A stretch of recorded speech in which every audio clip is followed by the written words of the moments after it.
Dumdum station থেকে আমাদের যাত্রা শুরু হলো।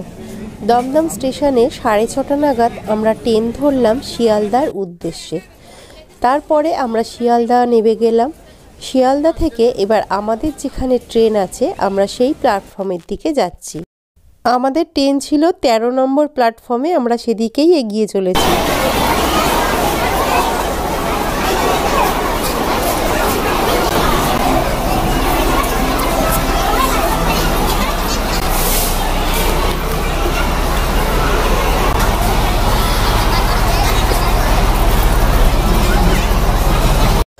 আমাদের গন্তব্যস্থলে যে ট্রেনটি আমাদের নিয়ে যাবে আমরা চলে এসেছি তার কাছে। আমাদের ট্রেনটি ছিল কাঞ্চনকন্যা এক্সপ্রেস। এটা রাত্রি 8:30টার সময় ছাড়ে, তো আমরা এই ট্রেনে উঠে পড়েছি। আমরা কিছুটা আগেই ট্রেনে উপস্থিত হয়েছিলাম। Good morning, welcome back to my channel জীবনের টুকিটাকি। আমি সোমা।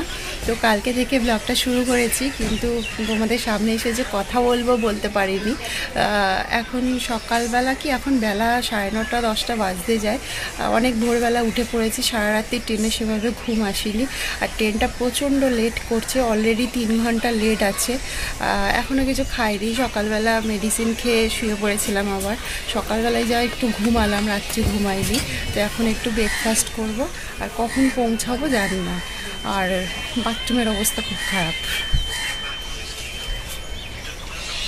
এখন এখানে একটু দাঁড়িয়েছে ট্রেনটা।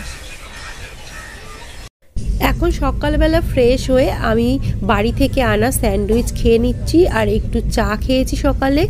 আগের দিন রাত্রিবেলাও আমরা বাড়ি থেকে খাবার এনেছিলাম, সেটাই খেয়েছিলাম। এখন স্যান্ডউইচ খেতে খেতে একটু বাইরের দৃশ্য উপভোগ করছি, আর তোমাদেরকেও চলো দেখাই বাইরের দৃশ্য। এত সুন্দর অপরূপ দৃশ্য, তোমাদেরও দেখতে খুব খুব খুব ভালো লাগবে। তাহলে চলো দেখতে থাকো।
তোমাদের তো বলাই হয়নি আমরা কোথায় যাচ্ছি। আমরা ভুটান যাব, আর সেটা যেতে গেলে আমাদের হাসিমারা স্টেশনে নামতে হবে। সেখান থেকে গাড়ি ধরে জয়গাঁও, তারপর ভুটান। তো সবটাই তোমাদের সাথে শেয়ার করব। ভিডিও তোমরা কিন্তু দেখতে থাকো, সামনে অনেক ভালো ভালো ভিডিও আসতে চলেছে।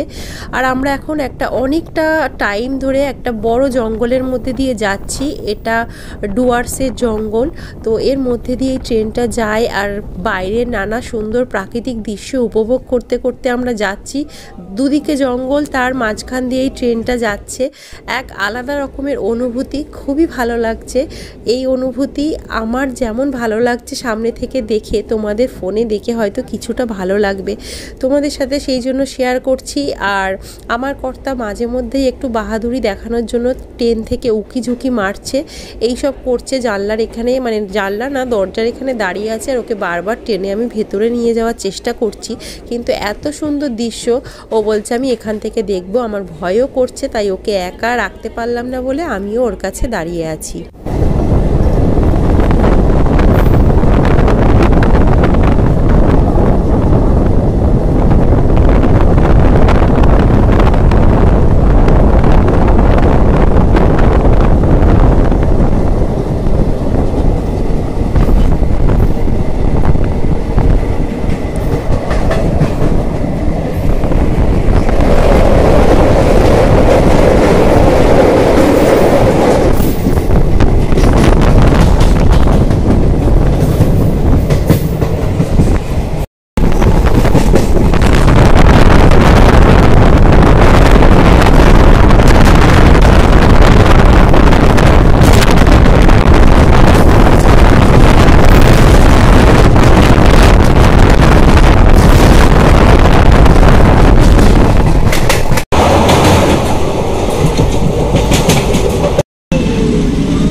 বাইরের দৃশ্য দেখতে দেখতে অনেকটাই বেলা হয়ে গেছে, ট্রেনও লেট করছিল, আর আমাদের ভীষণ খিদে পেয়ে গেছিলো। তারপরে আমরা পিৎজা নিয়ে গেছিলাম, সেই পিৎজাটা আমরা আবার একটু পরে খেলাম, কারণ ট্রেন পুরো 3 ঘন্টা লেট ছিল। তোমাদের আর একটা কথা বলে রাখি, এই কাঞ্চনকন্যা এক্সপ্রেসে কোনো প্যান্টিকার নেই। যারা খাবার অর্ডার দিতে চাও, এখানে যারা স্টেশন থেকে ওঠে তাদের কাছেই খাবার অর্ডার দিতে হবে, তারাই টাইম মতো ঠিকঠাক করে খাবার পৌঁছে দেবে। এই হচ্ছে খাবারের ব্যবস্থা। সেই জন্য আমরা বাড়ি থেকে খাবার নিয়ে গেছিলাম। আমিও তোমাদের সাজেস্ট করব যে বাড়ি থেকেই খাবার নিয়ে যাওয়ার জন্য। এখন বাজে 2:17 বাজে, তো আমরা এখনও নামিনি, 2:30-3:00 হয়তো হবে। প্রচণ্ড রোদ্দুর, আর ট্রেনটা দেখো এদিকে পুরোটাই ফাঁকা। বেশিরভাগ সবাই জলপাইগুড়ি টুড়ি, তারপরে যেসব স্টেশনগুলো পড়েছে নেমে গেছে। আমার হাজব্যান্ড বারবার বলছে ওই দিকটা গিয়ে বসতে, আমি তাও যাচ্ছি না। কেন বলতো, এই সিটটা আমার খুব প্রিয়, এই সিটটা আমার খুব ভালো লাগে। আমি এই রোদ্দুরের মধ্যে বসে আছি। কি স্টেশনটা যেন দেখলাম, নামটা দেখতে পেলাম না। ঠিক আছে, চলো আবার নেবে, তোমাদের সাথে কথা হবে। প্রচণ্ড রোদ্দুর, আর ঠান্ডার কোনো রেশ মাত্র নেই।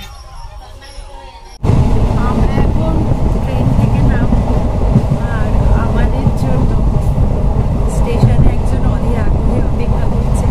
তো আমরা অ্যাকচুয়ালি এখানে ভুটানে কোথায় এসেছি, কোথায় সেটা তোমাদের বলবো, তবে এই ব্লগে বলবো না। চলো কতগুলো কি দেখা যায়, একজন অপেক্ষা করছে, অনেকটা টাইম পর তার সাথে দেখা হবে। এক্সাইটেড, চলো দেখা যাক।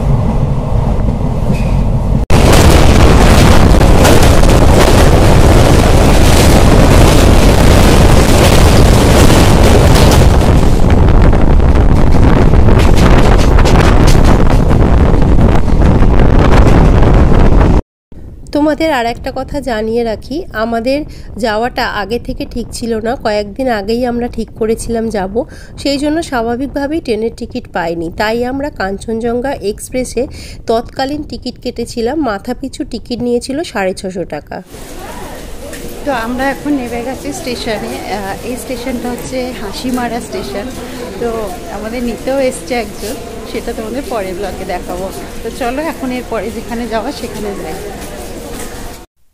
আমরা এখানে কোথায় এসেছি আর কাদের সাথে দেখা করতে এসেছি বা কোথায় যাব আর কে আমাদের রিসিভ করতে এসেছে বারবার বলছিলাম এরপরে কোনো ব্লগে বলবো, কিন্তু আমি না বললে আমারও মনটা খুঁজখুঁজ করছে। তাই চলো তোমাদের দেখিয়ে দিই কে রিসিভ করতে এসেছে। আমরা চলে এসেছি হাসিমারা স্টেশনে। তো এখান থেকে গাড়িতে করে যাব আর কোথায় এসেছি, কার কাছে বা কাদের কাছে এসেছি আর কে আমাদের রিসিভ করতে এসেছে চলো তোমাদেরকে দেখাই। তো দেখো মলি, তোমাদের কেউ কেউ চেনো, আমার খুব কাছের একজন মানুষ। তো পরে তোমাদের সাথে বলবো, এখন যাই এসছি।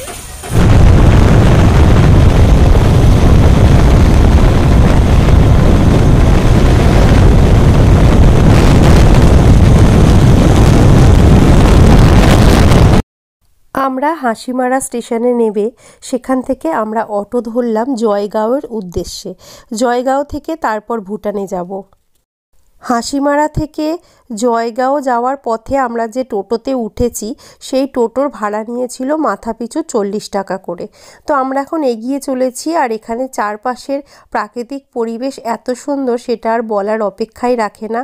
চারদিকে প্রাকৃতিক পরিবেশ অনুভব করতে করতে আমরা সামনের দিকে এগিয়ে চলেছি। এরপর জয়গাঁওতে অটো থেকে নামলেই সামনে ভুটানের বর্ডার। ভুটানে কিভাবে প্রবেশ করতে হয়, কি কি নিয়ম আছে বা ভুটান জায়গাটা কেমন, সেখানকার পরিবেশ কেমন, সবটাই তোমাদের সাথে শেয়ার করব।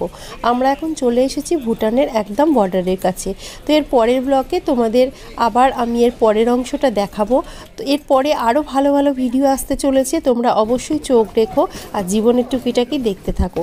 তাহলে আজকের মতো আসছি, সবাই ভালো থেকো, সুস্থ থেকো, সাবধানে থেকো। আবার দেখা হবে পরের দিন নতুন একটা ব্লগের সঙ্গে। ততক্ষণের জন্য টাটা।